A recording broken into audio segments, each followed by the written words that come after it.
Hello Internet, welcome back to Slate Studio, and today we're talking about melodies. Melodies are delicate things. They can be done really well, or they can be done really poorly. And using my years of producing experience and training in music theory, I've come up with 5 quick tips for writing a good melody.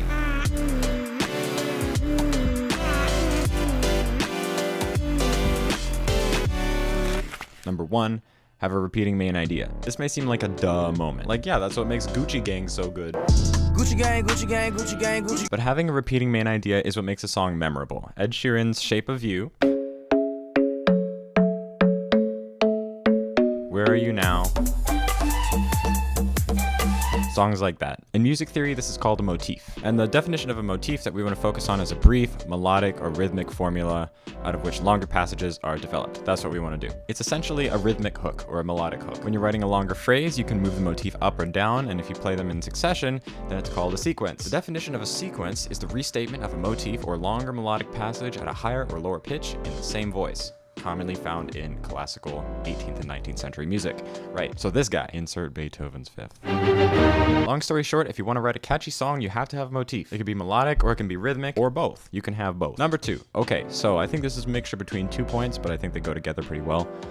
When you're writing a melody, don't make the range too wide and try not to skip around. What I mean by that is keep the lowest note and the highest note of a melody fairly close together. If the range is too wide, then the song is going to be unsingable for most of your target audience. Take America's national anthem, for example. Not very many people can sing it because the range of its melody spans an octave and a half, which is pretty insane. Whereas a lot of modern melodies may not even go over a fifth. Keep the range small. And the second half of this is prioritize stepwise motion. That's when 2 notes of a melody are right next to each other and they don't skip a note. So this is a step, and this is a skip. And this is stepwise motion and skips.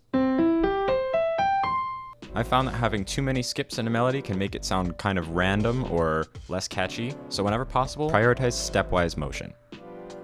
Number 3, have your melody peak about 3/4 of the way through the phrase. I found that this works really well no matter what kind of music you're making, and if you're writing a 4-bar phrase, it's very easy to implement this idea. Your peak, also known as the highest point in your melody, then should be in the 3rd bar, or close to it. In general, when you're writing long phrases, your second half should sound different than your first half, because that makes it sound less like a loop and more like an actual melody. An easy way to make your second half sound different is to add a peak. So we'll start with 2 bars of some melody, and then in the 3rd bar, we're going to lead up to a peak, and then bring it back down in the 4th bar.